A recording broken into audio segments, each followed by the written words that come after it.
Assalamu alaikum. Toyota Estima 2000 жылкы 2.4 объем.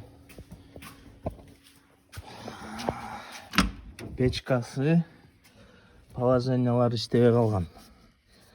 Положениялар иштебей калган үчүн мындай панелди полный чечесиңер. Ана мында болгон переключатель бар. Положенияларды. Кичине эле эсеп. Болду алтыхан.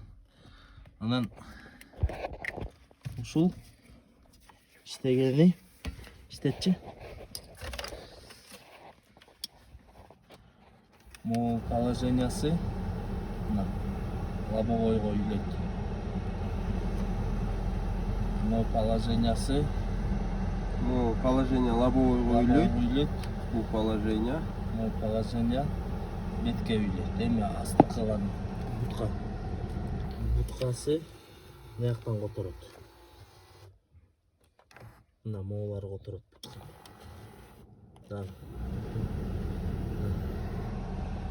Ошол мол заидайт этип калат.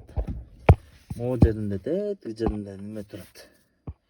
Шайба койдук биз. Артында шайбасы түшүп калса, мына моңкундай шайба. Жылдырчы. Бетке. Тетиги шайбаны койдук. Дагы жылдыр. Ушул электриктерге кайрылбай эле өзүңөр эле акырын чачып алып эле жасап койсоңор болот. Анан могу жеринде бетинде фиксирующий бурама болот. Отвертка. Ошону катырасыңар. Ичин жууп тазалап туруп, кичине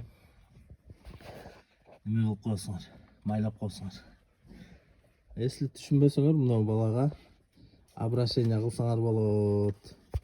Могу бала өзү келтирет. Мына панелдин баарын чачкан ушул.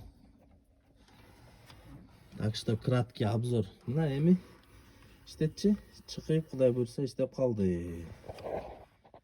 Өзүңөр эле акырын заодно мо ичин ызычуусун баарын тазалап аласыңар. Бияк сарай болуп калды.